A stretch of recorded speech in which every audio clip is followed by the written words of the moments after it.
बिस्मिल्लाहिर्रहमानिर्रहीम, अस्सलामु अलैकुम, सुबह खैर। आप देख रहे हैं एक्सप्रेसो, मैं हूँ हिना आदिल और मैं हूँ अली अनीक सैयद। उम्मीद आप खैर आफियत से होंगे, जहाँ भी होंगे हिफाजत से होंगे। जनाब, हमने कोशिश तो यही की थी, सोचा तो यही था कि आज शो शुरू करेंगे अच्छी खबर से करेंगे। अच्छी से ही करते हैं अली, छोड़े अच्छी से करते पहले अच्छी बात। हमारे मूड देख के आपको पता चल गया होगा कि मौसम डेफिनेटली हसीन होगा। लाहौर का मौसम बड़ा खुशगवार है जनाब। कई जगहों पर हल्की, कई जगहों पर तेज बारिश हो रही है। इस वक्त बहुत सारे इलाके जो है वहाँ पर बारिश हो रही है और ये वही तीसरा स्पेल है जिसके हवाले से अपडेट किया जा रहा था महकमे मौसमियात की जानिब से, जो कि आ रहा है और वो आज से शुरू हो चुका है। कल शाम से वैसे आपने नोट किया कि मौसम बेहतर था, लेकिन हब्स था, बहुत दबाव महसूस हो रहा था। वो बारिश से पहले का जो आलम होता है वो फील कर रहे थे, लेकिन फिर रात गए से जो ये बारिश जो है वो के मुख्तलिफ इलाकों में हो रही। इस वक्त भी लाहौर में कई इलाकों में हल्की और तेज बारिश हो रही है। पंजाब के बहुत सारे शहर है जहाँ बारिश हुई है, बल्कि इस्लामाबाद, गुजरांवाला, दीगर जगहों पर बड़ी जबरदस्त किस्म की बारिश हुई है। मौसम इस वक्त इस तरह से खुशगवार है, रोमानवी मौसम इसको कहा जा सकता है। तो इसके दौरान भी अपना ख्याल बहुत आपने रखना है, क्योंकि अगर इस दौरान आप ख्याल नहीं रखेंगे तो ये नुकसान का बायस भी बन सकता है। अब बात करने, अब दोनों वो आपकी खबरें हैं, वो आप ही कर लें, मैं तो नहीं बोलना चाहती। मसनूआत की बात करते हैं। हमने तो ये सोचा था कि पेट्रोलियम मसनूआत की कीमतें अब गिरेंगी, क्योंकि $100 से जो ये गिरी हैं तकरीबन 83-84 पर ये चल रही थी, और हम ये उम्मीद कर रहे थे कि हमें भी ऐसा जो $3-4 का रिलीफ मिल रहा था वो हमें भी मिलेगा, वो डिलीवर होगा। लेकिन ऐसा नहीं हुआ है, बल्कि जो पेडल पर हुकूमत ने पांव रखा हुआ है और मुसलसल तेजी से इजाफा करते जा रहे हैं। कल जो उन्होंने कमी की थी ₹1 की, आज वो वापस कर दी है, उसके साथ 65 पैसे। हालांकि अभी तक की 2 हफ्तों के दौरान सबसे बड़ी कमी जो है आलमी मार्केट में वो फ्यूल प्राइसेस में रिकॉर्ड की गई है। लेकिन पाकिस्तान में जिस तरह से आपको पता है रात का एक नोटिफिकेशन जारी होता है और उसके मुताबिक फिर अगर कीमतें आपके साथ शेयर करें तो हाई स्पीड डीजल की कीमत में ₹1.55 इजाफा कर दिया है और नई कीमत जो है वो ₹388.38 मुकर्रर की गई। इसी तरह पेट्रोल, जिस तरह से अली ने बताया कि 100 पैसे यानी ₹1 जो सस्ता किया गया था माशाल्लाह, वो 163 पैसे फी लीटर दोबारा से महंगा कर दिया गया है और अब जो नई कीमत है वो ₹355.81। अच्छा, ये इंप्रेशन अच्छा नहीं छोड़ते अवाम पर। अवाम जो तवक्को लगाकर आपसे बैठे होते हैं कि आप ईमानदारी के साथ उसी तरह से डिलीवर करेंगे जिस तरह से आप महंगा करते हैं, तो ये जब कमी की बारी आती है फिर हम ये सारी सूरत हाल देखते हैं तो ये लगता है कि नीयत में खोट है। अब आप करना चाहेंगे बात? हाँ, अगली बात भी ऐसी है, आप ही कर लें। हम ही करते हैं जनाब। आपको पता है कि क्रिकेट की दुनिया से भी हमारे लिए अच्छी खबरें नहीं आ रही। ट्रोबा टेस्ट जो है ब्रायन लारा क्रिकेट स्टेडियम में होने वाला जो मैच है वो पाकिस्तान हार गया है। वेस्ट इंडियन बॉलर्स ने पाकिस्तानी बैटिंग लाइन के परखचे उड़ा दिए हैं और वेस्ट इंडीज़ ने पाकिस्तान को 90 रन से हराया है। 8 खिलाड़ी इस तरह के थे जो कि डबल फिगर में भी दाखिल नहीं हो सके। दूसरी इनिंग्स में बिल्कुल अच्छा परफॉर्म नहीं किया है। 211 रन का हदफ था बिल्कुल, और 120 रन बनाकर ही ठेर हो गए। जी हाँ, तो वही वाला सीन हो गया कि कप्तान नया, रिवायत वही पुरानी, और कौमी टीम की जो हालत है टेस्ट में वो वही वैसी की वैसी है बिल्कुल। इस पर आगे चल के चले तफसील से बात कर लेते हैं। अभी जो मेनली हम बात करने लगे हैं, अमेरिकी सदर ट्रंप ने एक बार फिर ईरान को धमकी दी है और कहा है कि अगर ईरान ने मुआहिदा ना किया तो उसके खिलाफ अपना ऑपरेशन मुकम्मल करेंगे। फॉक्स न्यूज़ को बेसिकली इंटरव्यू दे रहे थे वो, और उन्होंने कहा कि ईरान जौहरी हथियार ना रखने पर रजामंद हो गया है, बुनियादी तौर पर हमें उसे बाज़ाब्ता शक्ल देनी है। उधर ईरान के नायब वज़ीर ख़ारजा काज़िम गरीबाबादी ने अपने बयान में कहा है कि तेहरान ने सालिसों के ज़रिए किए गए मुज़ाकरात में अमरीकी तजावीज़ मुस्तरद कर दी। ईरान ने यह एकदम अमरीका के बेजा मुतालबात के बायस किया है। दूसरी जानिब ईरान के एक आला ओहदेदार ने बरतानवी खबरसा इदारे से गुफ्तगू की है। उन्होंने कहा है कि ओमान ने आबनाए हुर्मस के इंतज़ामी अमूर से मुतल्लिक नई तजावीज़ दी हैं और ईरान ने अभी ओमान की तजावीज़ का जवाब नहीं दिया है। उधर सदर ट्रंप से इसराइली वज़ीर आज़म नेतन्याहू की व्हाइट हाउस में मुलाकात हुई है। खबर एजेंसी ये बता रही है कि अमरीकी नायब सदर जेडी वेंस भी मुलाकात में मौजूद थे। अमरीकी सदर डोनाल्ड ट्रंप ने मीडिया में से गुफ्तगू की और कहा कि अगर मैं सदर ना होता तो आज इसराइल ख़त्म हो चुका होता। नेतन्याहू मुझे ईरान के ख़िलाफ़ जंग में फंसाए रखना चाहते हैं और नेतन्याहू ये चाहते हैं कि हम ईरान जंग में मसरूफ़ रहें, इसलिए इसराइली वज़ीर आज़म ईरानी एटमी मालूमात देना चाहते हैं। हमें नेतन्याहू की मालूमात की ज़रूरत नहीं है। हमने ईरान के जौहरी मकामात तबाह कर दिए हैं। किसी मुआहदे तक ना पहुँचे तो ईरान में अपना मिशन मुकम्मल करेंगे, कोहे कलंग भी तबाह कर देंगे और ईरान की नाकाबंदी इंतहाई सख्त है। दूसरी जानिब अमरीकी सेंटकॉम का ये कहना है कि अमरीका और सऊदी अरब ने इराक में ईरानी हामी ग्रुपों के ठिकानों पर हमले किए हैं जिनमें ईरान से वाबस्ता मुसल्लह ग्रोहों को निशाना बनाया गया है। सेंटकॉम के मुताबिक ये ग्रोह अमरीकी फोर्सेज और और सऊदी तवानाई ढांचे पर हमलों की तैयारी कर रहे थे। हाँ, ईरान गुरूहों के हमले नाकाम बना दिए गए। अमरीकी हुकाम के अकॉर्डिंग ईरानी पासदाराने इनकलाब ने उर्दन में अमरीकी फौजी अड्डे को अपने निशाना बनाने के लिए ईरान से मुतअद्दिद जो बैलिस्टिक मिसाइल हैं वो दागे हैं। ताहम अमरीकी दिफाई निज़ाम ने तमाम मिसाइल कामयाबी से फ़ज़ा ही में तबाह कर दिए। अमरीकी सेंट्रल कमांड ने सोशल मीडिया पर जारी होने वाले अपने बयान में कहा कि अगर हमले के बावजूद मशरक़ वस्ता में तैनात तमाम अमरीकी अफवाज महफूज हैं और ख़ित्ते में हाई अलर्ट पर मौजूद हैं। सारी सिचुएशन हमने आपके सामने रखी है, इसको अब डिस्कस करते हैं। बात करने के लिए हमें ज्वाइन कर चुके हैं air commodore retired Khalid Chishti साहब, दिफाई तज्ज़ियाकार हैं। अस्सलाम वालेकुम खालिद साहब, good morning, thank you so much for joining us. सबसे पहले सदर ट्रंप के उस बयान की बात करते हैं जो उन्होंने एक बड़ी ही हम कह लें मीटिंग थी जिसके लिए सब हम सोच रहे थे कि पता नहीं उसमें क्या फैसला करेंगे, ये उसके बाद दिया। आपको लगता है कि देर आयत दुरुस्त आयत, या फिर ये वही वाला सीन है कि बड़े अनप्रेडिक्टेबल है, अभी कुछ कल कुछ और कह रहे थे, अभी थोड़ी देर बाद आकर कुछ और भी कह सकते हैं और अपने ही बयान से एक यू टर्न ले सकते हैं? जी बहुत शुक्रिया हिना और अली, आपने इनवाइट किया है। जी प्रेसिडेंट ट्रंप का तो वो मेरा ख्याल अब नोन है कि वो जो कहते हैं वो शायद होता नहीं है, जो होता है वो कहा नहीं होता उन्होंने।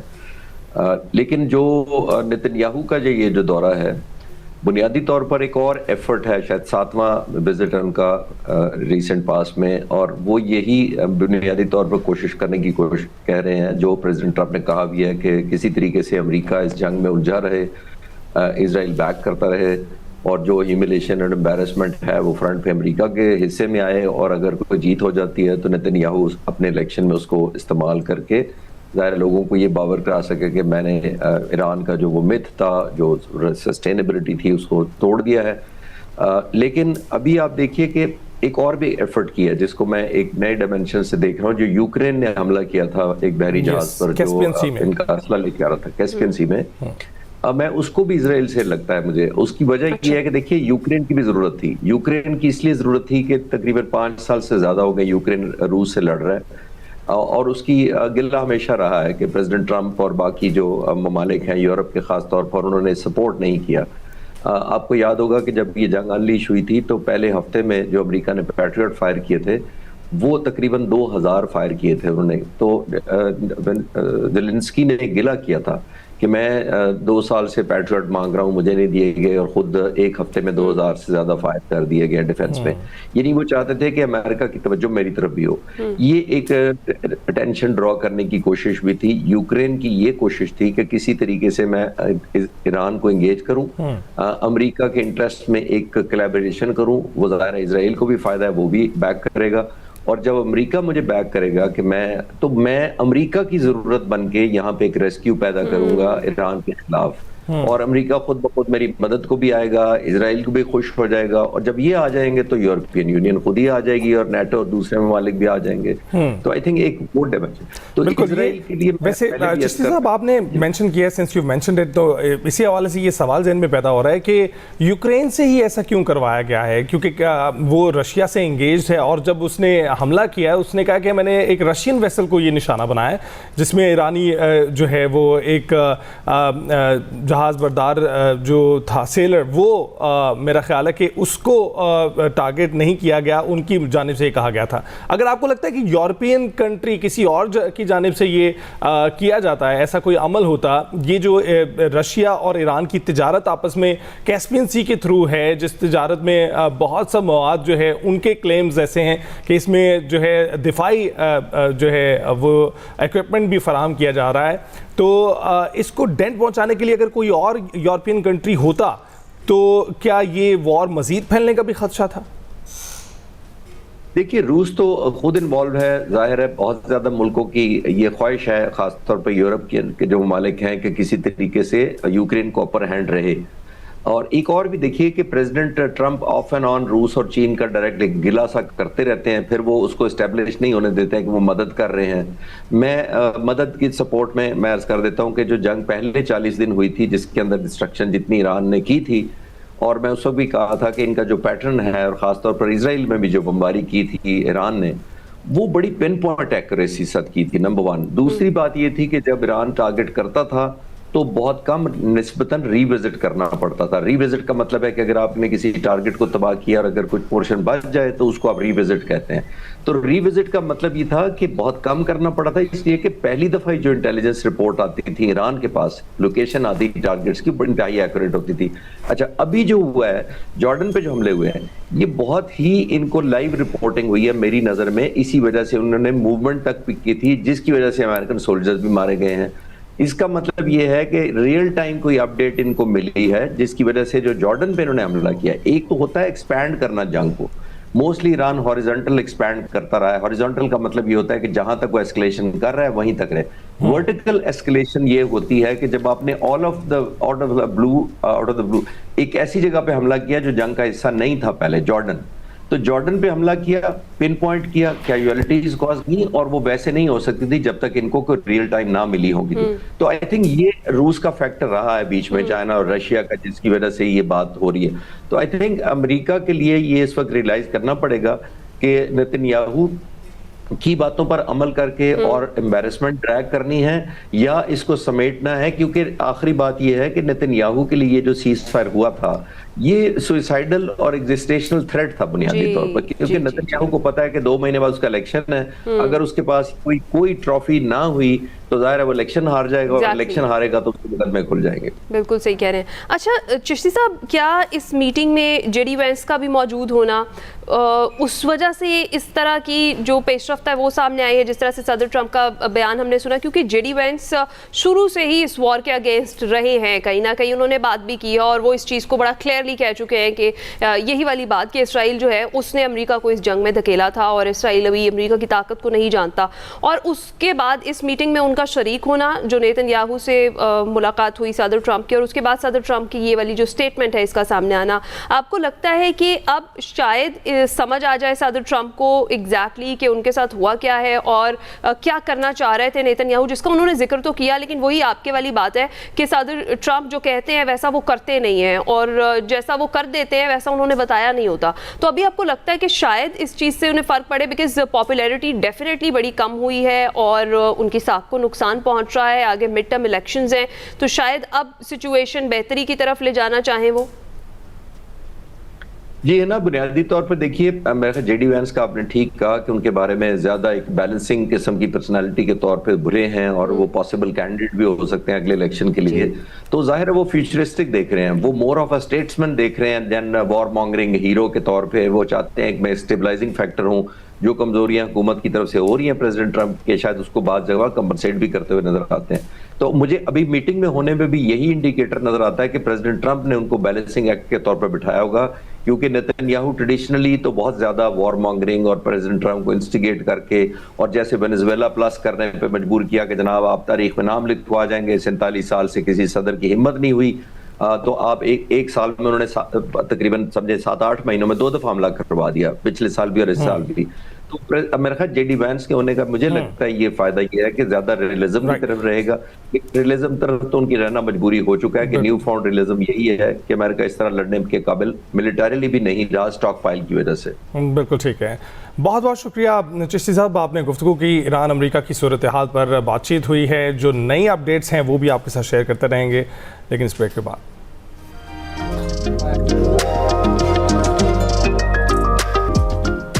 वेलकम बैक टू एक्सप्रेसो जी। पॉलिटिकल सिचुएशन पे ज़रा नज़र डालते हैं और बात कर लेते हैं। जो इस वक्त मेनली ख़बर है वो आज़ाद कश्मीर कानून साज असम्बली के पहले मरहले के इंतखाबात हैं, जो कि मुकम्मल हो चुके हैं। और पहला मरहला नून लीग के नाम रहा है। हमने देखा नून लीग को 9 नशस्तों और पीपल्स पार्टी को 4 सीटों पर कामयाबी मिली है। तमाम 13 हल्कों के जो गैर हतमी और गैर सरकारी नताइज हैं वो आ चुके हैं। दोनों पार्टीज़ जो मेन पार्टीज़ थी वही लीड कर रही हैं वहाँ पर।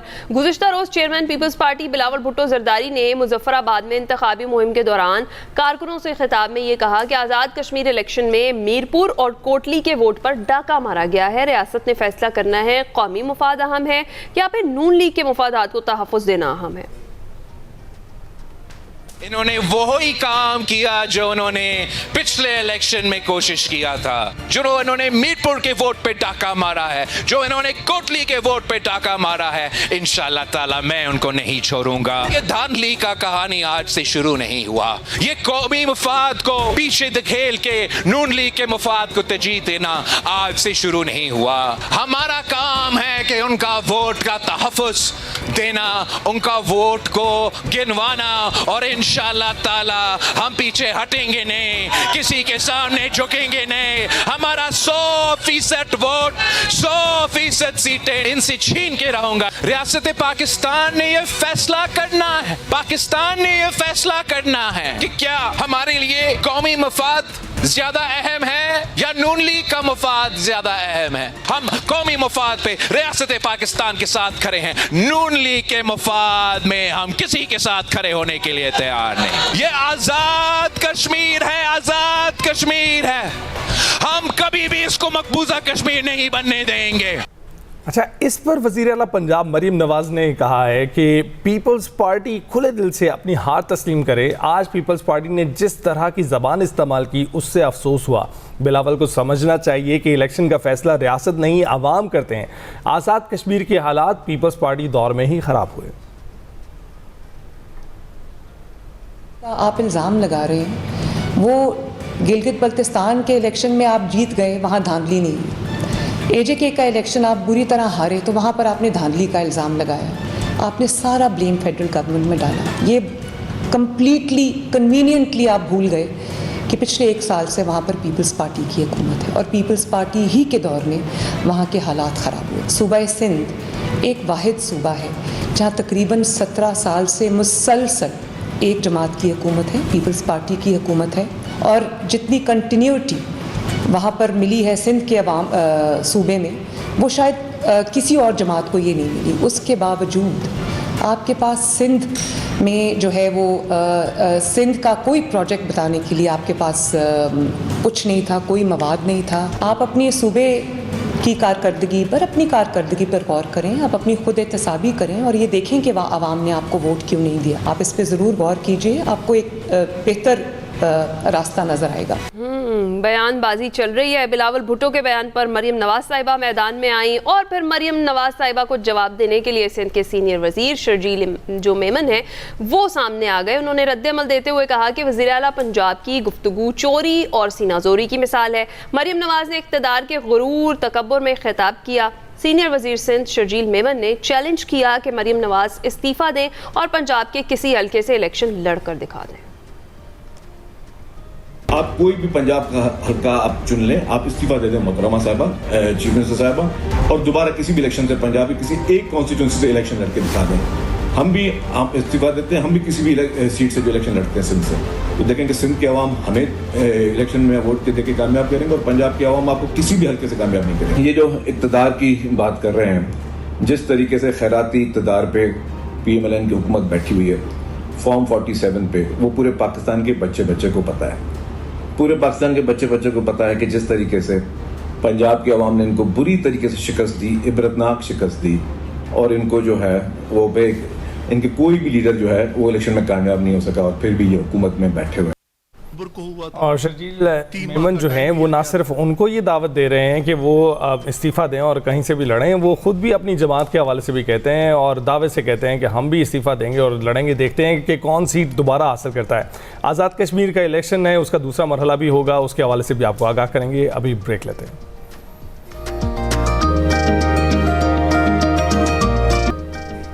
Welcome back. जहानाबाद सवात में बुधा का कदीम मुजस्मा देखिए सेगमेंट सफर शर्त में।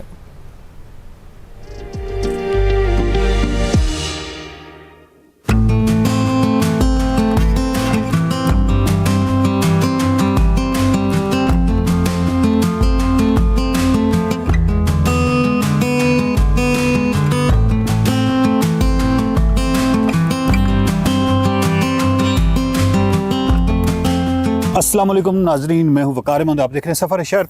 आज बुरी हालत है और वो बुरी हालत इस हवाले से बहुत ही एक चढ़ाई जो है वो चढ़ के आ रहा हूँ, लेकिन इससे 10 गुना भी ज़्यादा चढ़ाई हो और मंज़र अगर ये हो तो वो गवारा है।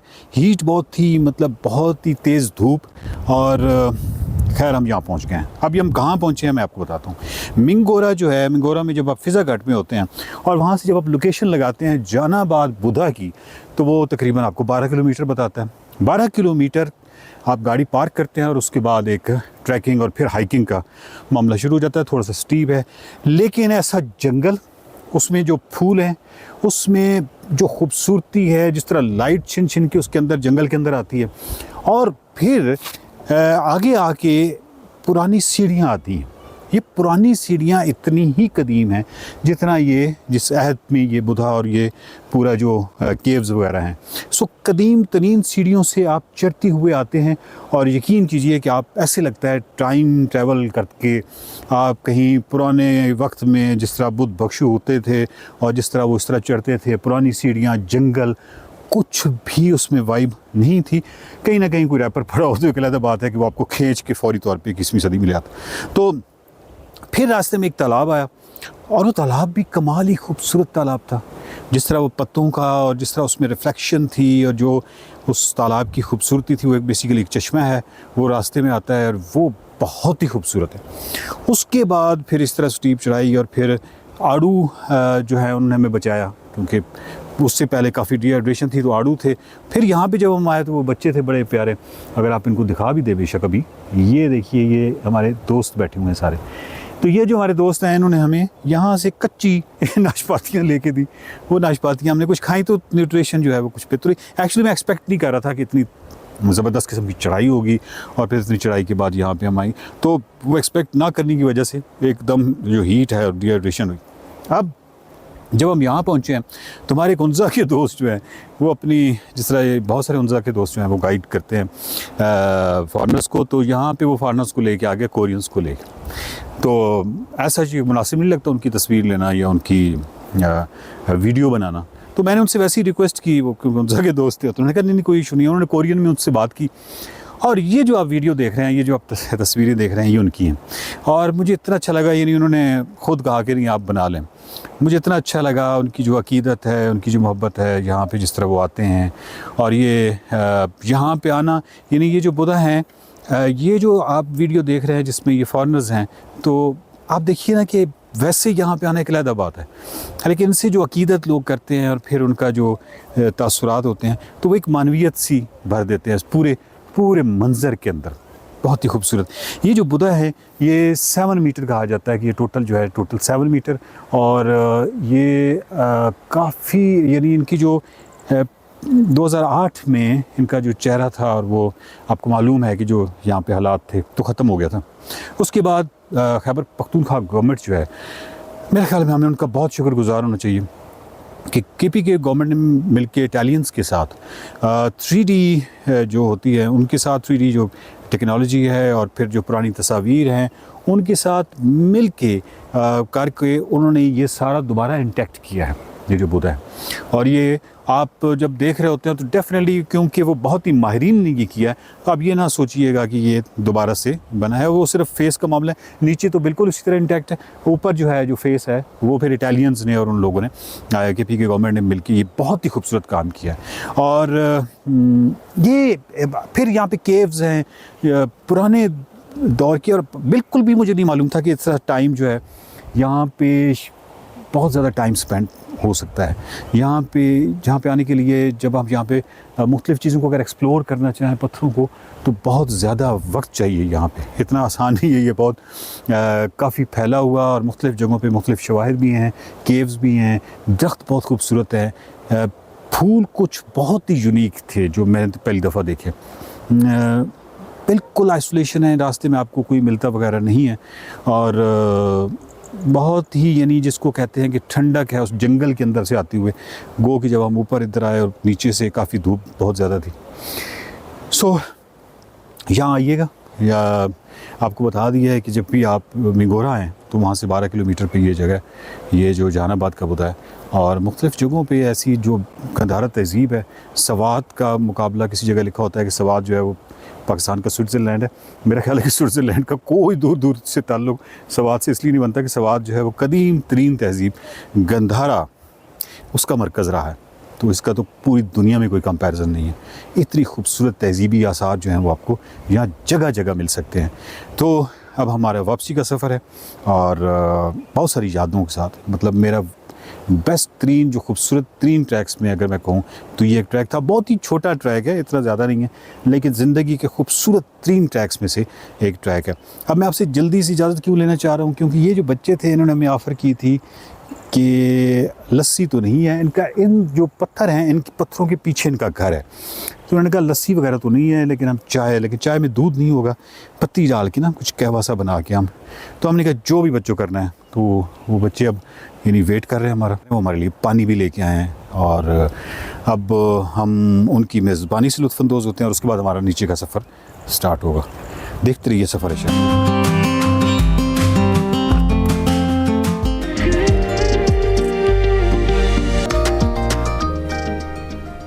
वेलकम बैक टू एक्सप्रेसो जी। अब मुलाकात करवाते हैं आपकी एक ऐसी बासलाहियत एथलीट से जिन्होंने अपनी रफ्तार, मेहनत और आज़म से एथलेटिक्स में अपनी मुनफरिद पहचान बनाई है। जी हाँ, हम बात कर रहे हैं तामीन खान की, जो 5 मरतबा पाकिस्तान की तेज़ तरीन खातून स्प्रिंटर रह चुकी हैं और 100 मीटर और 200 मीटर दौड़ में मुतादिद कौमी रिकॉर्ड्स अपने नाम कर चुकी हैं। उन्होंने न सिर्फ मुल्की सतह पर शानदार कामयाबियाँ हासिल की, बल्कि बैनुल-अक़वामी मुकाबलों में भी पाकिस्तान की नुमाइंदगी वो कर चुकी हैं। मज़ीद तामीन से बात करते हैं और उनसे उनके फ्यूचर के जो गोल्स हैं उस हवाले से भी बात करेंगे। अस्सलाम वालेकुम Tameen, thank you so much for joining us. कैसी हैं आप? वालेकुम सलाम, thank you for having me. बिल्कुल ठीक ठाक। तामीन, 5 बार पाकिस्तान की तेज़ तरीन स्प्रिंटर बनने का एजाज़ आपको हासिल है, क्या समझती हैं कितनी बड़ी कामयाबी है आपके लिए? आई थिंक शुरू में जब पहला टाइटल जीता था उस वक्त से KPK से किसी फीमेल स्प्रिंटर ने ये टाइटल अपने नाम नहीं किया था, तो मेरे लिए बहुत बड़ी अचीवमेंट थी।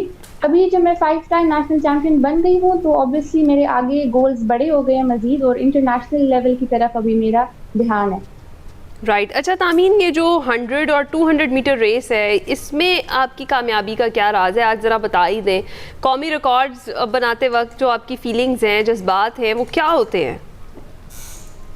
आई थिंक एक एथलेटिक्स में या किसी भी स्पोर्ट में अगर आप एक प्रॉपर रिजल्ट देना चाहते हैं तो उसके लिए आपको कंसिस्टेंसी दिखानी होती है। मैंने 6 इयर्स पहले ये जर्नी स्टार्ट की थी, और जब मैंने स्टार्ट किया था उस वक्त मैंने ये नहीं सोचा था कि मैं प्रोफेशनल प्लेयर बनूंगी, या मेरे जहन में ये भी नहीं था कि नेशनल लेवल पे कभी मैं अपने से बेहतरीन प्लेयर्स को हरा दूंगी। आई थिंक कंसिस्टेंट रह के मैंने टाइटल्स अपने नाम किए, और आने वाले फ्यूचर में मेरे मजीद गोल्स हैं जिनको इंटरनेशनल में लेके जाना चाहती हूँ। राइट। तो तामीन, आपकी ट्रेनिंग किस तरह से होती है? क्या आप करती हैं आप इतना तेज़ भागने के लिए? क्योंकि अमूमन जो लोग हैं वो आजकल लॉन्ग डिस्टेंस ज़्यादा प्रेफर करते हैं, आपने इसका इंतखाब क्यों किया? जैसे कि मैंने कहा कि मैंने स्टार्ट में रैंडमली स्टार्ट किया था, लेकिन आहिस्ता आहिस्ता इम्प्रूवमेंट आने लगी। 100 मीटर 200 मीटर के लिए हम 6 डेज पर वीक ट्रेनिंग करते हैं, जिसमें हम 2 डेज ट्रैक पे काम करते हैं, जहाँ पे हम स्पीड पे, अपने ब्लॉक स्टार्ट्स पे, एक्सेलरेशन फेस पे, टॉप स्पीड पे और स्पीड एंड्योरेंस पे काम करते हैं। इसके अलावा हम 2 डेज जिम में काम करते हैं, क्योंकि जब हमें स्प्रिंट के लिए हमें एक्सप्लोसिव पावर चाहिए, हमें फुल पावर के साथ, फुल एफर्ट के साथ अपनी स्प्रिंट लगानी होती है, तो वो पावर हम और वो स्ट्रेंथ हम जिम में बिल्ड करते हैं। इसके अलावा हम हमारे 2 डेज फिटनेस के होते हैं, जहाँ पे हम मोबिलिटी एक्सरसाइजेस, कोर एक्सरसाइजेस, तो ओवरऑल हम पूरी बॉडी की फिटनेस को देखते हैं ताकि एक अच्छा टाइम निकले। राइट। अच्छा तामीन, कोई भी मुकाबला, उसमें एक जो मेंटल प्रेशर है ना, वो तो रहता ही है। उसको एक तो आप कैसे हैंडल करती हैं, और दूसरा ये कि एक जो कंपटीशन का अपना प्रेशर होता है उसको कैसे हैंडल करती हैं? आई थिंक हमारे यहाँ पे यही है कि हम फिजिकल ट्रेनिंग पे ज़्यादा फोकस करते हैं और मेंटल ट्रेनिंग पे इतना फोकस नहीं करते, लेकिन अगर हम बाहर एथलीट्स को देखें तो वो इन दोनों चीज़ों को इक्वली ट्रेन करते हैं। तो प्रेशर हर नेशनल इंटरनेशनल दोनों कॉम्पिटिशन्स में होता है, लेकिन हमें अपने आप को जिस तरह के टेक्निक्स होते हैं, जैसे मेडिटेशन होता है, विजुअलाइजेशन होता है, जहाँ पे आप रेस से पहले ही रेस को अपने आप को अच्छा परफॉर्म करते हुए विजुअलाइज करते हैं, तो इस तरह की टेक्निक्स होती हैं जिससे आप मेंटली ज़्यादा प्रिपेयर होते हैं नेशनल में अपना पूरा बेस्ट करने के लिए। राइट। अच्छा Tameen, what part of your training या मुकाबलों में हिस्सा लेते वक्त रनिंग का कौन सा ऐसा हिस्सा है जो आपको सबसे ज़्यादा पसंद है? सबसे ज़्यादा पसंद ट्रेनिंग में मुझे स्पीड वर्कआउट्स होती हैं, क्योंकि जब फुल स्पीड के साथ बंदा भागता है एक अंदर से खुशी महसूस होती है। और इंटरनेशनल और नेशनल कंपटीशन में भी मेरा फेवरेट इवेंट 100 मीटर ही है, तो सबसे जब मैं वहाँ पे टाइटल 100 मीटर का जीतती हूँ तो मुझे सबसे ज़्यादा मज़ा उसमें आता है। आपको वार्म अप होना पड़ता है उससे पहले? जी बिल्कुल, एक प्रॉपर आई थिंक ट्रेनिंग से ज़्यादा हम वार्म अप पे फोकस करते हैं ताकि हर एक मसल को, पूरी बॉडी को हम प्रॉपर्ली वार्म करें, थोड़ा-थोड़ा जॉगिंग, कोऑर्डिनेशन एक्सरसाइजेस, स्ट्रेचिंग वगैरह, ताकि जो स्प्रिंट में आप फुल पावर के साथ करते हो, ताकि अगर वार्म अप नहीं होता फिर आपको इंजरीज हो सकती है। अच्छा तामीन, मुल्की सतह पर तो डेफिनेटली शानदार आपने कामयाबियां समेटी हैं, इंटरनेशनल लेवल पर भी बहुत सारी चैम्पियनशिप्स में और कंपटीशंस में पार्टिसिपेट किया है, उस हवाले से भी बताएं। जी बिल्कुल, इंटरनेशनली मैंने रिप्रेजेंट किया है, KPK से पहली फीमेल स्प्रिंटर हूँ जिसने एशियन लेवल पे पाकिस्तान को रिप्रेजेंट किया है। लेकिन रिप्रेजेंटेशन के बाद मेरा गोल मेडल्स का ही है। अगले साल पाकिस्तान में सैफ गेम्स होने हैं और मेरा ये ख्वाब है कि मैं पाकिस्तान में अपने होम क्राउड के सामने 100 मीटर में गोल्ड जीतूँ। इसके अलावा आगे एशियन चैम्पियनशिप्स भी होने हैं, इंडोर भी और 100 मीटर के भी होने हैं। तो मेरा यही गोल है कि मैं वहाँ पे रिप्रेजेंट तो करूँ लेकिन मेडल भी जीतूँ। राइट तामीन, कितनी ख़वातीन आप इंटरेस्टेड देखती हैं अब स्प्रिंटिंग में आने के लिए? आई थिंक पहले जब मैंने स्टार्ट किया था तब इतना नहीं होता था, लेकिन आहिस्ता आहिस्ता जब हमारा ट्रैक भी बन गया है तो ज़्यादा फीमेल स्प्रिंटर्स को मैं देखती हूँ कि वो आती है और इंटरेस्ट लेती हैं। जब अपने से सीनियर प्लेयर्स जैसे कि मुझे देखती हैं और उनको ये दिखता है कि अगर मेहनत करके आगे जा सकते हैं तो वो भी इंटरेस्ट लेते हैं और शुरू से स्टार्ट करते हैं। तो आई थिंक आने वाले वक्तों में हमारे पास अच्छी परफॉर्मेंसेज आएंगी। तो तामीन, चैलेंजेस क्या होते हैं किसी खातून के लिए, ख़ास तौर पर किसी एथलीट के लिए जो इस तरफ आए या वो जो अपना आप कह लें ज़ीरो से ये जर्नी स्टार्ट करे उसके लिए? आई थिंक फीमेल्स के लिए तो यही है कि सोसाइटी उनको अलाउ नहीं करती, इस तरफ से उनके प्रेशर होता है, फैमिली भी अलाउ नहीं करती। बहुत सारी प्लेयर्स होती हैं जो करना चाहती हैं लेकिन फैमिली की तरफ से उनको परमिशन नहीं मिलती। दूसरी तरफ अगर हम देखा जाए एथलीट्स के लिए ये प्रॉब्लम्स होती हैं कि इंजरीज की, जैसे कि मुझे भी लास्ट ईयर वर्ल्ड चैम्पियनशिप से पहले ग्लूट और हिप की इंजरी हो गई। उसके बाद जब ये इंजरी ठीक हुई तो फिर मुझे हैमस्ट्रिंग की इंजरी हो गई। आई थिंक जब इंजरीज की वजह से आपका पूरा एक सीजन खराब हो जाता है, आपको नेशनल्स मिस करने पड़ते हैं, तो ये चैलेंजेस होते हैं लेकिन it's a part of sport. अच्छा, कुछ लोग जो हैं इंजरी होने के बाद बिल्कुल दिल छोड़ देते हैं, दिल बर्दाश्ता हो जाते हैं और फिर करियर भी अक्सर लोगों के ख़त्म होते हुए हम देखें। आप इंजरी से रिकवर करने के लिए क्या सलाह देंगी? इंजरीज ऑब्वियसली जब प्लेयर्स को होती हैं तो डिसहार्टन हो जाते हैं, लेकिन यहाँ पे ही आपके जो स्पोर्ट्स आपका कैरेक्टर डेवलप करता है कि आपको क्विट नहीं करना और आपको आगे जाना है, चाहे जो भी किस्म का चैलेंज आपके सामने हो। तो इंजरी से रिकवर करके बहुत सारे प्लेयर्स हमने देखे हैं जो इंटरनेशनल बड़े बड़े प्लेयर्स हैं, सबको इंजरीज होती हैं लेकिन वो कम बैक करते हैं। अगर हम अपने माइंड में यही रखें कि हमें वापस आके कम बैक करना है और अपने पुराने लेवल पे आना है, तो फिर आप एक स्ट्रॉन्ग माइंडसेट के साथ खेलते हो और फिर आपका करियर खत्म नहीं है। Right Tameen, would you like to say something to the girls जो आपको देख के आपके ट्रैक को फॉलो करना चाहती हैं, आपकी तरह स्प्रिंटर बनना चाहती हैं, उनको कुछ कहना चाहेंगी? मैं उनको यही मैसेज देना चाहूँगी कि जिस भी फील्ड में, स्पोर्ट्स में या किसी भी चीज़ में आपका इंटरेस्ट है, आपको ज़रूर आगे आना चाहिए। इवन अगर सोसाइटी की तरफ से कोई हर्डल्स हो, कोई चैलेंजेस हो, लेकिन आपकी अपनी विल पावर स्ट्रांग होनी चाहिए कि मैंने ये चीज़ करनी है और सबको प्रूव करके दिखाना है कि लड़कियां किसी से कम नहीं हो। ठीक उसी तरह से जिस तरह से आप प्रूव कर रही हैं। तामीन, बहुत बहुत शुक्रिया हमसे गुफ्तगू करने के लिए and wish you all the best future competitions के लिए। ब्रेक के बाद हाजिर होंगे। Welcome back. शो का दूसरा हिस्सा है, अब क्रिकेट की बात करते हैं, ट्रोबा टेस्ट की बात करते हैं। ब्रायन लारा क्रिकेट स्टेडियम में आपको बताया कि होने वाला जो मैच है, वेस्ट इंडियन बॉलर्स ने पाकिस्तानी बैटिंग लाइन की धज्जियां उड़ा दी। वेस्ट इंडीज़ ने पाकिस्तान को 90 रन से हरा दिया। 211 रन के ताकुब में कौमी टीम 120 रन पर ही ढेर हो गई। कौमी टीम की जानिब से कप्तान बाबर आजम 58 रन पर नॉट आउट रहे और वही सिर्फ एक ऐसे बल्लेबाज थे जो कि नुमाया रहे। दीगर बल्लेबाजों में मोहम्मद अब्बास थे, उन्होंने 23 रन बनाए। मोहम्मद रिजवान की बात करें 11, खुरम शहजाद की बात करें 4, शान मसूद 3, आज़ान अवैस 3, इमामुल हक 3, अली उस्मान 2, जबकि आमिर जमाल और सलमान अली आगा बगैर कोई रन बनाए ही वापस लौट गए। तो इसी पर हम बात करते हैं। मियां असगर सलीमी और सलीम खालिक साहब स्पोर्ट्स के तजियाकार हमारे साथ मौजूद हैं। बहुत बहुत शुक्रिया आप दोनों का। सबसे पहले सलीम भाई आपकी जानिब आते हैं, क्या वजह बनी जो इतना छोटा स्कोर और इतना छोटा टोटल होने के बावजूद भी वो चेज़ नहीं कर पाए? क्या पिच बहुत मुश्किल थी? हमारी बात गालिबन हुई थी या फिर मैंने अपने जो हमारे स्पोर्ट जो होता है स्पोर्ट्स वर्ल्ड उसमें ये बात कही थी कि चौथी इनिंग में अगर पाकिस्तान को 200 से बड़ा स्कोर मिल गया तो बनाना बहुत मुश्किल होगा, क्योंकि कहीं भी कोई भी पिच हो वो इतना आसान नहीं होता। दूसरी चीज, जिस तरह की हमने बैटिंग लाइन खिलाई थी, हम ये समझ रहे थे कि ब्रायन लारा के नाम का स्टेडियम है तो हमारे पास भी सारे ब्रायन लारा है, जो बना लेंगे, बड़ी बड़ी इनिंग खेलेंगे, स्कोर कर लेंगे, ऐसा नहीं होता।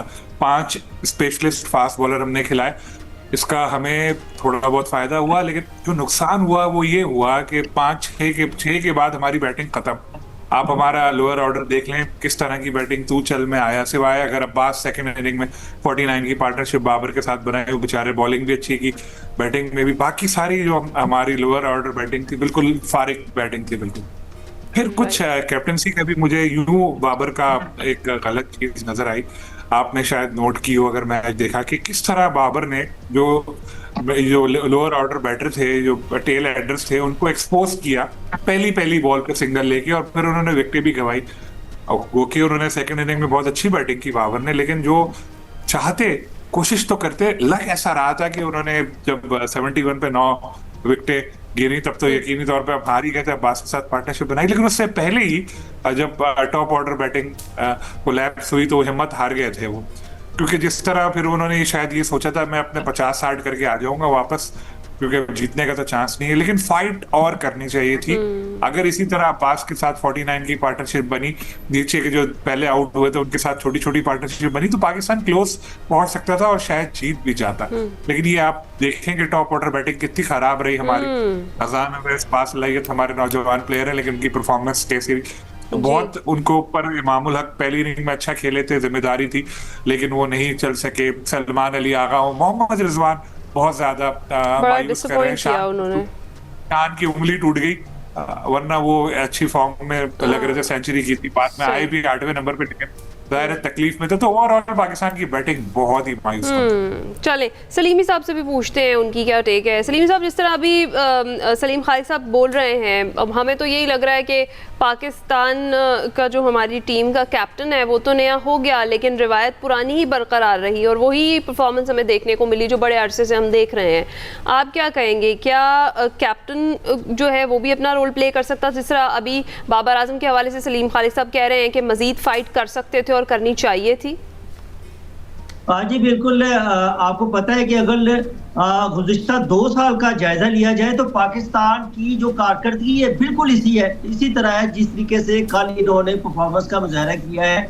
यानी कि ये मुसलसल 8वां टेस्ट है जो हम हारे हैं, और जिस तरीके से आपको पता है कि शान मसूद मुसलसल 7 टेस्ट मैच हारे थे और बाबर आजम भी हार के ये टोटल 8 मैच हो गए हैं। और पाकिस्तान की हमेशा जो अपना बैटिंग लाइन का हमेशा ये प्रॉब्लम रहा है, और आपको पता है कि जब ये फ्री हुए थे तकरीबन 51 रोज का कैंप भी नेशनल क्रिकेट एकेडमी में लगाया गया था, और बड़े दावे किए गए थे कि अब जो पाकिस्तान टीम के जो स्पेशली जो टेस्ट प्लेयर हैं इनकी परफॉर्मेंस में बहुत बेहतरी आएगी।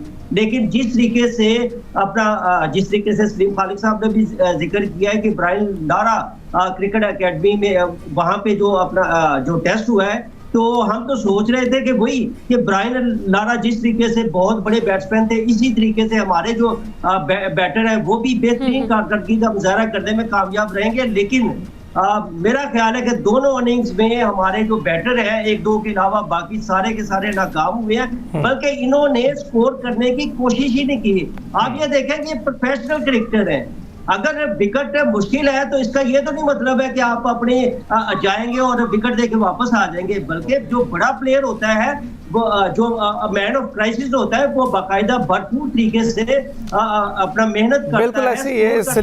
सलीम भाई से भी पूछ लेते हैं, सलीमी साहब कह रहे हैं कि मैन ऑफ कैरेक्टर जो अच्छा खिलाड़ी होता है, प्रेशर लेता है और फिर अच्छा खेल पेश करता है। आपके ख्याल से जो बाबर आजम की बात कर रहे थे हम कि दूसरी इनिंग्स में उन्होंने अच्छा खेला, उससे पहले भी जो पहली इनिंग्स थी 23 रन बना सके थे, तो अभी आपको लगता है कि एज अ कप्तान जो उन्होंने फैसले किए हैं, जो उनका रन डाउन था उनके खिलाड़ियों का, जिस कॉम्बिनेशन से उन्होंने वो भेजे हैं, वो तकरीबन ठीक थे और परफॉर्मेंस जो है खिलाड़ियों की जानिब से नहीं आई?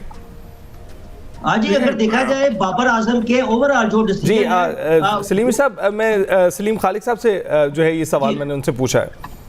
जी देखिए, वही बात हम लोग अभी डिस्कस कर रहे थे कि जो प्लेइंग 11 है ना, उसमें आपको देखना चाहिए था कि लोअर ऑर्डर में हमारी बैटिंग क्या है, क्या हमारे प्लेयर इस काबिल है, क्योंकि आजकल की जो क्रिकेट है उसमें चाहे T20 हो, वनडे हो, टेस्ट हो, उसमें बैटिंग करते हुए आपको थोड़ी बहुत, चाहे आप बॉलर भी है, आपको थोड़ी बहुत बैटिंग तो करनी है। और टेस्ट क्रिकेट जिस तरह आप देख रहे थे, अब्बास खेल रहे थे, तो बाकियों को भी थोड़ा थोड़ा कंट्रीब्यूट करना चाहिए था। तो पाकिस्तान को अपनी बैटिंग ज्यादा और स्ट्रॉन्ग करना पड़ेगी, एक बैटर और डालना पड़ेगा, थोड़ा एक ये चक्कर था।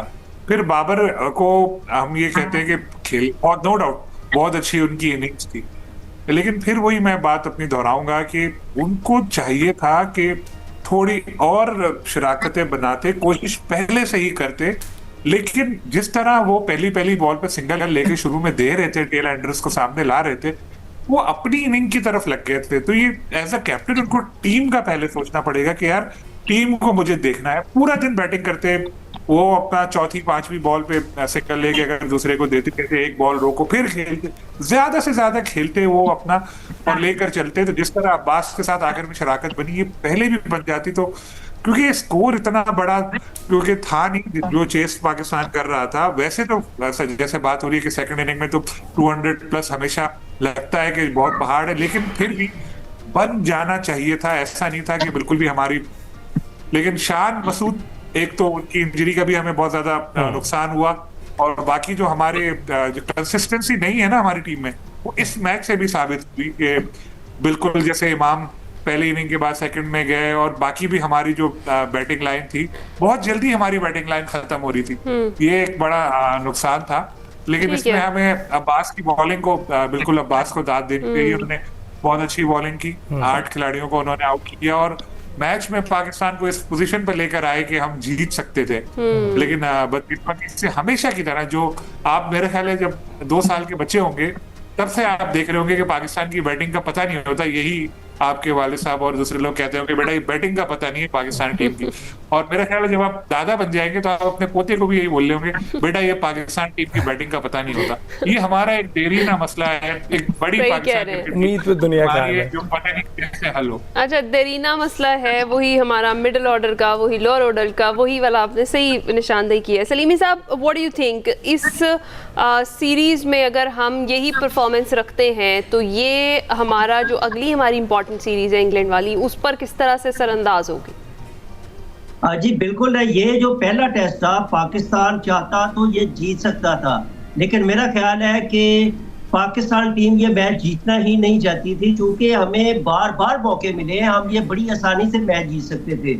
और अगर पाकिस्तान ये आज का जो पहला मैच है वो जीतने में कामयाब हो जाता, आपको पता है क्योंकि बाबर आजम एक बार फिर टीम की क़यादत कर रहे हैं, तो इससे पूरी टीम का जो मोराल था वो हाई हो जाना था। लाजमी बात है कि बाबर आजम नए कप्तान बने हैं, जो खिलाड़ी हैं उनकी परफॉर्मेंस भी तसल्ली बख्श नहीं है, तो इसका जो असर है ना वो दूसरे टेस्ट में भी पड़ेगा।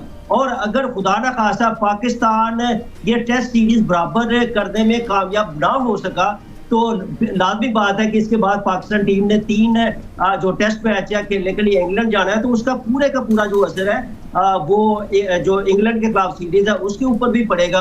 और अगर उधर भी नतीजे ठीक नहीं आते तो लाजमी बात है कि वो जो तोपों का रुख है वो बाबर आजम की तरफ हो जाएगा। और आपको चूंकि पता है कि पाकिस्तान क्रिकेट बोर्ड ने बाबर आजम को 5 टेस्ट मैचों के लिए कप्तान बनाया है, और इस वक्त टीम में ऐसे प्लेयर भी हैं जो कप्तान बनने के ख्वाहिशमंद हैं। वो फिर वही जो परफॉर्मेंस के एतबार से तो सलीमी साहब सभी कप्तान बन सकते हैं। बहुत बहुत शुक्रिया आपका। और सलीम खालिक साहब, आपका क्रिकेट पर बात हो रही थी, ब्रेक के बाद हाजिर होंगे।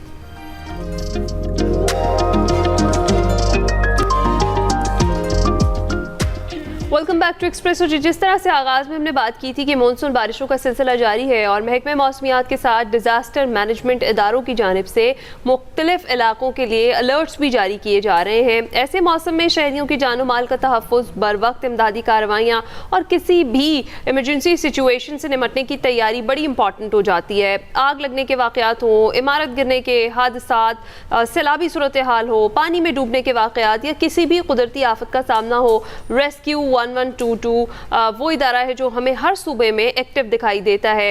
रेस्क्यू 1122 सिंध जो है वो भी हर लम्हा आवाम की मदद के लिए तैयार है। आज हमारे साथ मौजूद हैं director general rescue 1122 Sindh, brigadier retired Wajid Sibghatullah Mahar साहब। उन्हीं से जानते हैं कि हालिया मानसून बारिशों के जो पेश नज़र रेस्क्यू 1122 की तैयारियाँ क्या हैं, सूबे भर में इमरजेंसी रिस्पॉन्स का जो निज़ाम है वो बेसिकली काम किस तरह से कर रहा है। अस्सलाम वालेकुम ब्रिगेडियर साहब, thank you so much for joining us. कैसे हैं आप? वालेकुम सलाम, बहुत शुक्रिया आपका मुझे अपने चैनल पे मदऊ करने का। ब्रिगेडियर साहब, सबसे पहले एक बुनियादी सवाल कि रेस्क्यू 1122 सिंध कितना एक्टिव है और कैसे खिदमत सर अंजाम दे रहा है?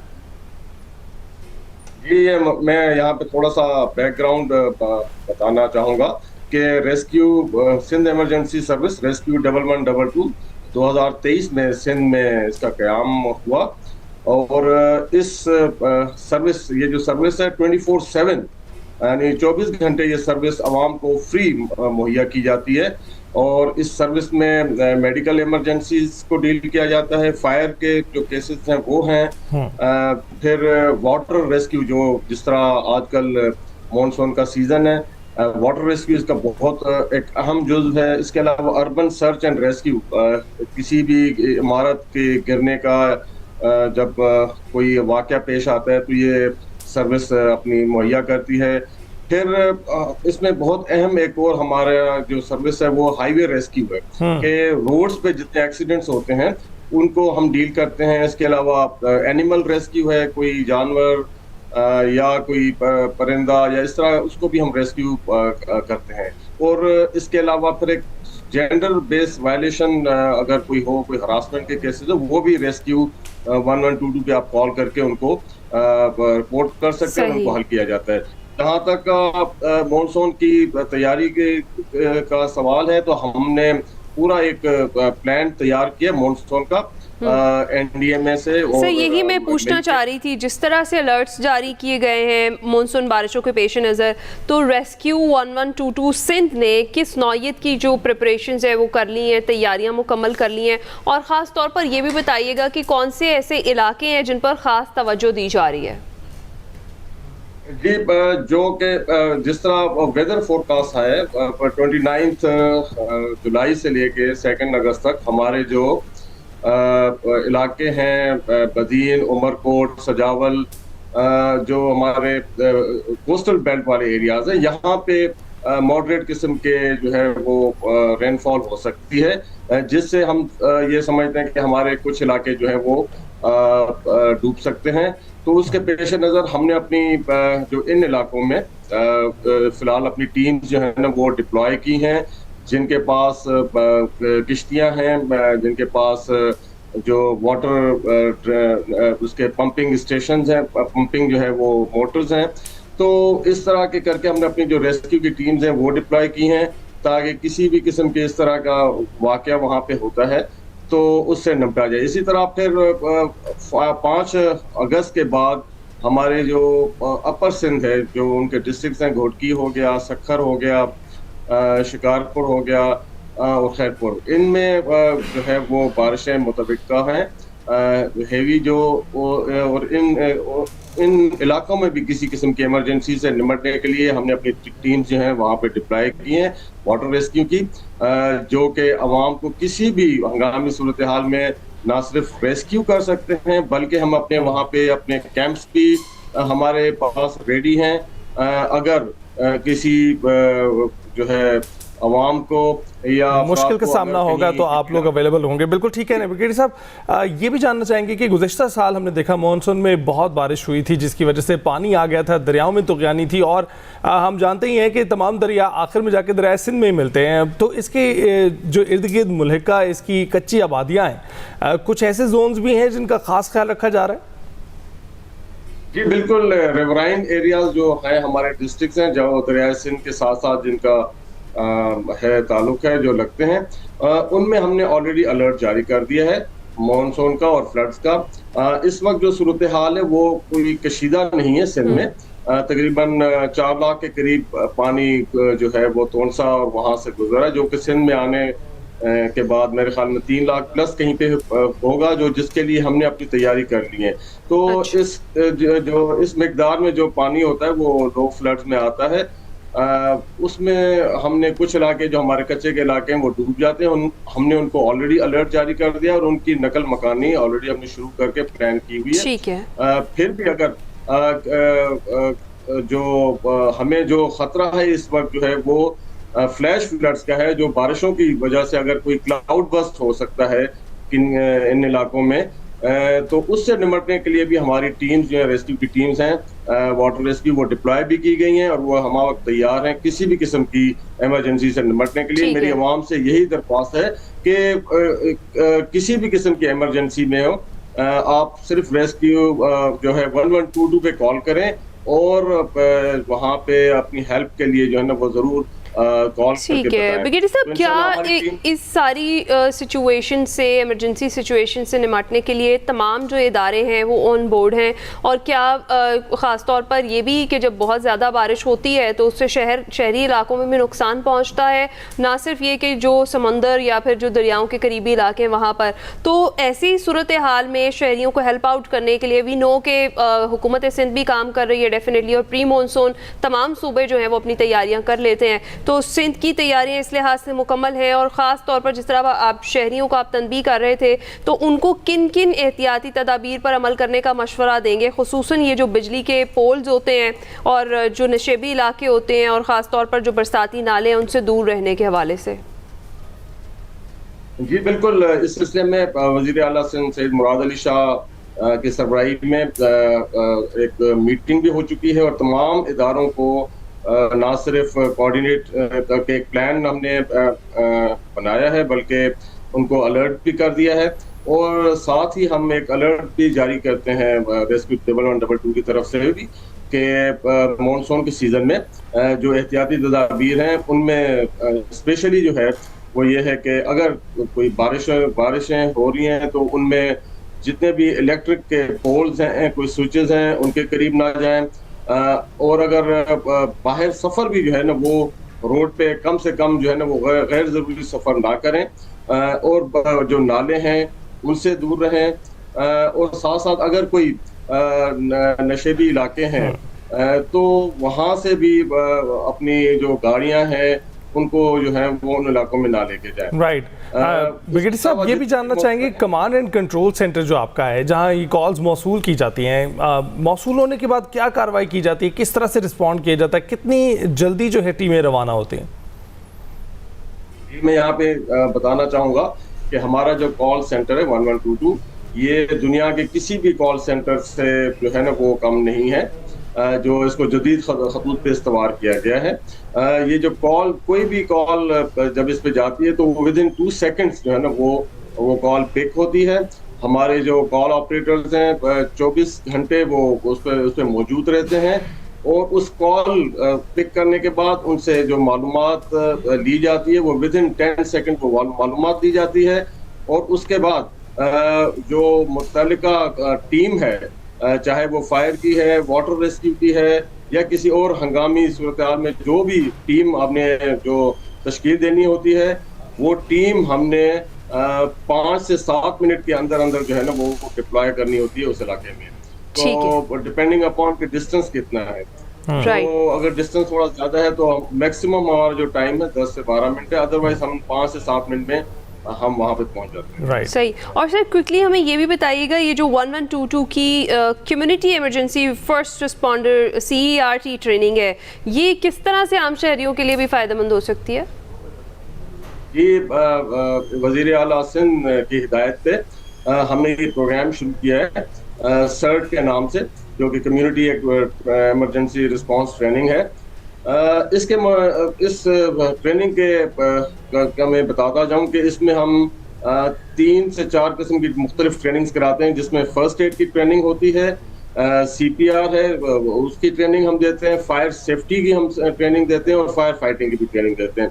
तो ये 4 किस्म की मुख्तलिफ ट्रेनिंग हम आवाम को जो है वो मुहैया करते हैं। हमारी जो टीम्स है मुख्तलिफ कॉलेजों में, यूनिवर्सिटीज़ में, वहाँ पे जाके स्टूडेंट्स को पहले रजिस्टर करती हैं, फिर उनको ये ट्रेनिंग मुहैया की जाती है, और इस ट्रेनिंग के बाद जब हम उनको रजिस्टर कर लेते हैं तो उसके बाद हमारे पास एप्लीकेशन है। उस एप्लीकेशन में इन जो तमाम लोग हैं जो कि ट्रेन शुदा हैं उनको हम उस एप्लीकेशन में डालते हैं, और इसके मुताबिक फिर कोई भी किस्म की इमरजेंसी जब होती है, सपोज अगर किसी को हार्ट अटैक हो गया है किसी इलाके में, तो हमारा अगर ट्रेन शुदा जो एक सर्ट का मेंबर है, अगर वो वहाँ पे मौजूद है तो उसको मोबाइल पे अलर्ट आ जाएगा, और वो जियो फेंसिंग के बिल्कुल, ये तो बेहतरीन निज़ाम है। ब्रिगेडियर साहब, बहुत बहुत शुक्रिया हमसे गुफ्तगू करने के लिए, अपनी सर्विसेज के बारे में हमें आगाह करने के लिए। और अच्छी बात है कि आहिस्ता आहिस्ता हमारे इदारे भी मैच्योर होना शुरू हो गए हैं जो डिज़ास्टर्स हैं उनको डील करने के लिए, और अब पहले से ज़्यादा एक्टिव दिखाई देते हैं, पहले से ज़्यादा तैयारी के साथ दिखाई देते हैं। बहुत बहुत शुक्रिया हमसे गुफ्तगू करने के लिए। ब्रेक के बाद हाजिर होंगे। Welcome back. आपकी मुलाकात करवाते हैं एक ऐसी पाकिस्तानी शख्सियत से जिन्होंने मसनूई ज़हानत यानी कि आर्टिफिशियल इंटेलिजेंस और क्लाउड टेक्नोलॉजी के शोबे में आलमी सतह पर अपनी मुनफरिद पहचान बनाई है। ये माइक्रोसॉफ्ट में क्लाउड एंड AI डायरेक्टर के तौर पर खिदमत सर अंजाम दे रहे हैं और इन्हें पाकिस्तानी अमेरिकन कम्युनिटी के कम उम्र तरीन डायरेक्टर्स में शुमार किया जाता है। टेक्नोलॉजी, AI, एंटरप्रेन्योरशिप और ट्रांसफॉर्मेशन में उनकी महारत को आलमी सतह पर तस्लीम किया जा रहा है। हमजा सिर्फ एक कामयाब टेक्नोलॉजी एग्जीक्यूटिव ही नहीं है बल्कि एक आलमी सतह के इन्फ्लुएंसर और थॉट लीडर भी हैं जो लाखों लोगों के साथ AI, leadership, career growth, entrepreneurship और मुस्तकबिल के मौके पर अपनी कीमती आरा और तजर्बात भी शेयर करते हैं। तो मज़ीद हमजा से ही जान लेते हैं उनकी इस जर्नी के हवाले से, उनके शानदार करियर के हवाले से। Hamza Chishti, director of cloud and AI Microsoft, हमारे साथ मौजूद हैं। Hamza, thank you very much, good morning, कैसे हैं आप? जी अस्सलाम वालेकुम, आई एम गुड अल्हम्दुलिल्लाह, आप कैसे हैं? अल्हम्दुलिल्लाह, हम भी खैरियत से हैं। हमजा, सबसे पहले तो हम ये जानना चाहते हैं ये जो सफ़र है जिसमें अभी आप इस मकाम पर मौजूद हैं, ये शुरू कैसे हुआ और किस तरीके से आप माइक्रोसॉफ्ट तक पहुँचे? जी, सफ़र काफ़ी लंबा है। स्टार्ट हुआ लाहौर से, जी मेरी पैदाइश और मेरी इनिशियल स्कूलिंग सब कुछ जो है लाहौर से। फास्ट लाहौर से मैंने कंप्यूटर साइंस किया और मैं ग्रेजुएट होते साथ ही I ended up working Dubai और लंदन में कुछ साल मैंने काम किया। और उसके बाद 2016 में मैं न्यूयॉर्क, वही कंपनी जिसने मुझे दुबई में हायर किया था, उसी ने मुझे न्यूयॉर्क में उनके न्यूयॉर्क ऑफिस में बुलाया।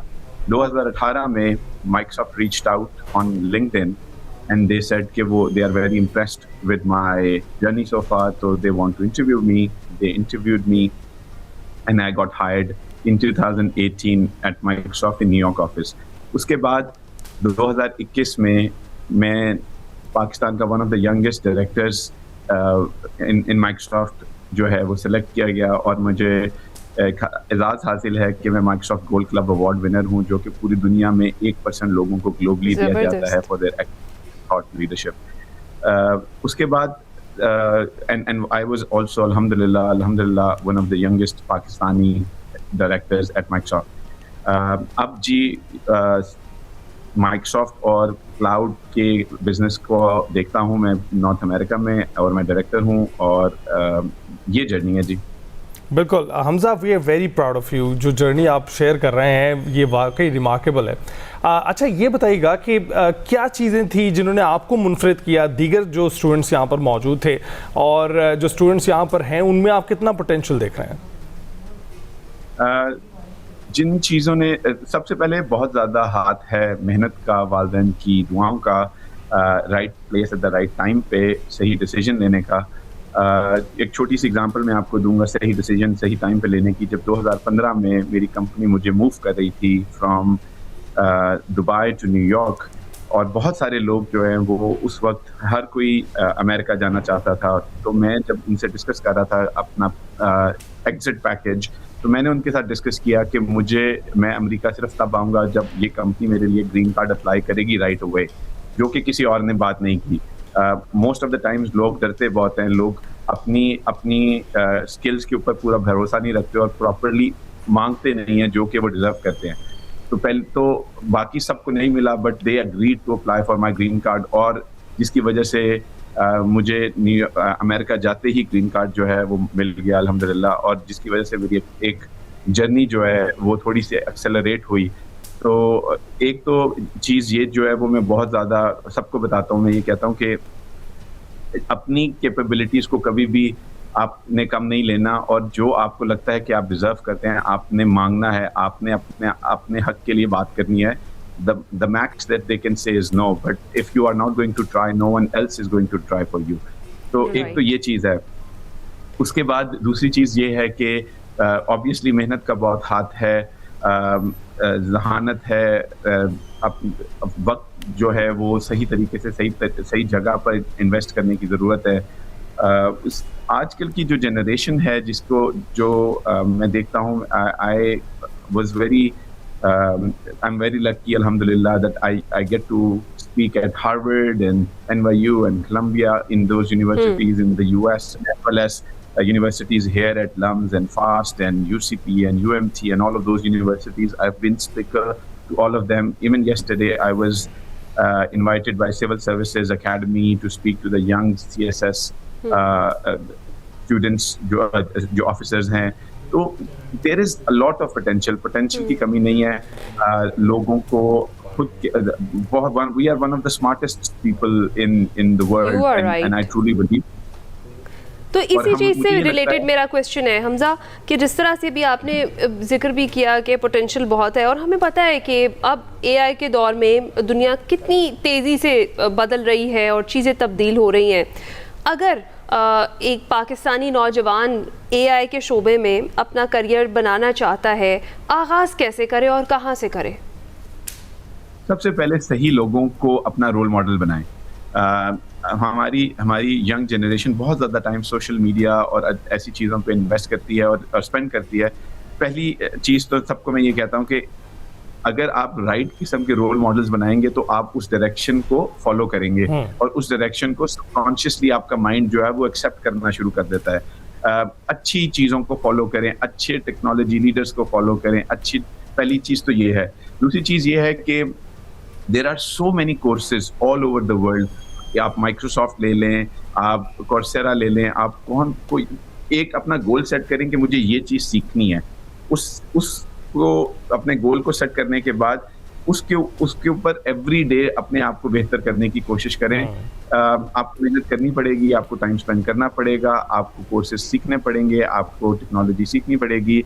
और ये सारी चीज़ें अब हम इस एरा में रह रहे हैं, इस AI की एरा में रह रहे हैं जिसके अंदर एजुकेशन मुफ्त है. एजुकेशन जो अगर आप कुछ सीखना चाहते हो आपके पास यूट्यूब है, अगर आप कुछ सीखना चाहते हो आपके पास फ्री कोर्सेज अवेलेबल हैं. इवन ये जिस तरह बड़ी यूनिवर्सिटीज़ के मैं नाम ले रहा हूँ, हार्वर्ड, स्टैनफोर्ड, MIT, इन्होंने भी अपने ऑनलाइन कोर्सेज बहुत सारे फ्री कर दिए हैं.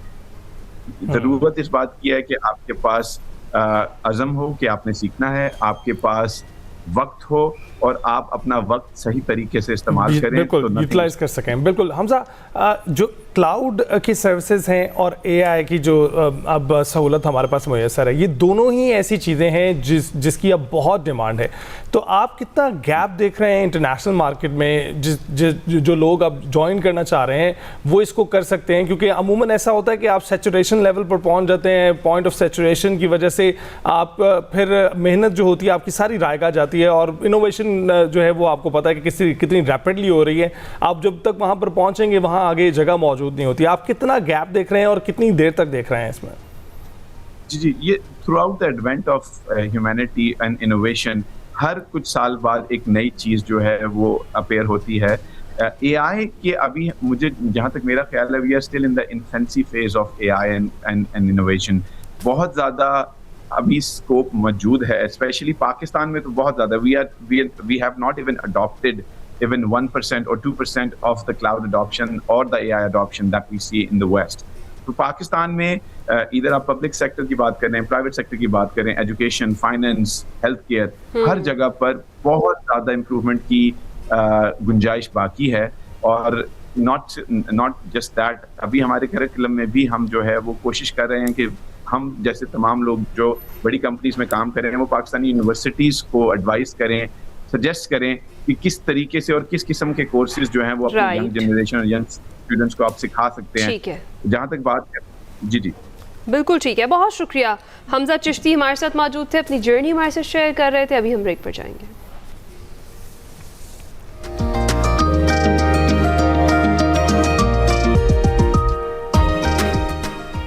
Welcome welcome back to Expresso जी। पाकिस्तानी खातून बॉक्सर फातिमा ज़हरा का जिक्र करेंगे जिन्होंने कॉमनवेल्थ गेम्स में तारीख रकम करते हुए ख़वातीन के 60 किलोग्राम इवेंट के सेमीफाइनल में जगह बना ली है।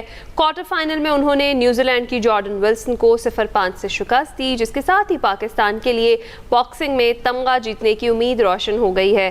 फातिमा ज़हरा का कॉमनवेल्थ गेम्स की तारीख में बॉक्सिंग के सेमीफाइनल तक पहुँचने वाली पहली पाकिस्तानी खातून बन गई हैं, जहाँ 31 जुलाई को उनका मुकाबला कनाडा की बॉक्सर से होगा। क्वार्टर फाइनल में कामयाबी के बाद गुफ्तगू करते हुए फातिमा ज़हरा ने कहा कि वो भी एक आम लड़की थी जिन्होंने बॉक्सिंग ज्वाइन की और मेहनत के साथ ट्रेनिंग की। उन्होंने ख्वाहिश जाहिर की कि जो लड़कियां खुद को घरों तक महदूद रखे हुए हैं वो भी बाहर निकलें, मेहनत करें। उनका मजीद ये कहना था कि उन्हें उम्मीद है कि उनकी कामयाबी देखकर दीगर लड़कियां भी आगे आएंगी, मेहनत करेंगी, जबकि वो खुद भी सेमीफाइनल में बेहतरीन कारकर्दगी दिखाने की पूरी कोशिश करेंगी। तो अली, ये है हमारा वो टैलेंट, ये है हमारी लड़कियां, खवातीन जो किसी मैदान में किसी से भी कहीं भी पीछे नहीं है। बिल्कुल, और all well that ends well. तो हम आखिर में एक और खुशखबरी आपके साथ शेयर करते चलते हैं, क्योंकि हमारी जो better future Pakistan football team है वो नॉर्वे कप के नॉकआउट मरहले में पहुंच गई है। Better future Pakistan football team के शाहीनों ने नॉर्वे के क्लब को 5-0 से शिकस्त दे दी है और कौमी बेटर फ्यूचर फुटबॉल टीम की जानिब से जो उनजला हैं, अनस और यासीन ने एक गोल दागा और काशिफ ने 2 गोल स्कोर किए हैं। कौमी बेटर फ्यूचर फुटबॉल टीम अपने ग्रुप की टॉप टीम शुमार होने लगी है और better future Pakistan football team गुज़िश्ता साल नॉर्वे कप की चैंपियन भी रही है, तो अपने इस टाइटल का ये दिफा कर रही है। तो इस वक्त की जो ताज़ा तरीन सूरत हाल थी जिसमें अब वो आखिरी मराहल में दाखिल हो रही है, इससे आपको आगाह कर रहे थे। और इसके अलावा हमने हमारी खातून चैंपियन का भी, उन खातून बॉक्सर की भी जो ताज़ा तरीन कामयाबी वो आपसे शेयर की। तो मैंने कहा ना कि all well that ends well. ये कॉमनवेल्थ की अगर बात करें तो अर्शद नदीम भी मैदान में है, हमारा गोल्ड इंशाल्लाह पक्का है, हमें पूरी उम्मीदें हैं। जनाब, इसी के साथ ही हम आपसे चाहेंगे इजाज़त, आपसे मुलाकात होगी कल। अपना ख्याल रखिएगा, फीडबैक ज़रूर दीजिएगा। अल्लाह हाफ़िज़।